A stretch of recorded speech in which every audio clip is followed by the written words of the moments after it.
Chi ha portato i cavalli, chi i propri cani o gatti, conigli o criceti. Grande partecipazione domenica a Carmignano di Brenta per la tradizionale benedizione degli animali in onore di Sant'Antonio Abate, santo protettore degli animali domestici. Un appuntamento molto sentito dalla comunità, è giunto quest'anno alla sua terza edizione. Le leggende legano la figura di questo santo alla vita rurale, lo ritraggono sempre in compagnia di animali, in particolare del maiale, simbolo di protezione e cura.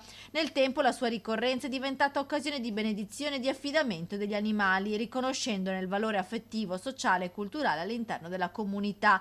La benedizione si è svolta in un clima di grande partecipazione. Un'iniziativa che unisce fede e tradizione, ma soprattutto ci fa riflettere sull'importanza dei valori che lega l'uomo all'animale nella nostra vita quotidiana. Un ringraziamento particolare all'Unità Pastorale Carmignano Camazzole, all'Associazione Osi del Cavallo, alle Giacche Verdi e soprattutto a tutti i concittadini che hanno voluto condividere con noi questa bella iniziativa. Tra gli animali più particolari anche un insetto stecco portato da un bambino che ha suscitato la curiosità e la simpatia tra i presenti, testimoniando l'attenzione e l'affetto verso ogni forma di vita. Al termine della cerimonia a tutti gli animali partecipanti è stato consegnato un attestato.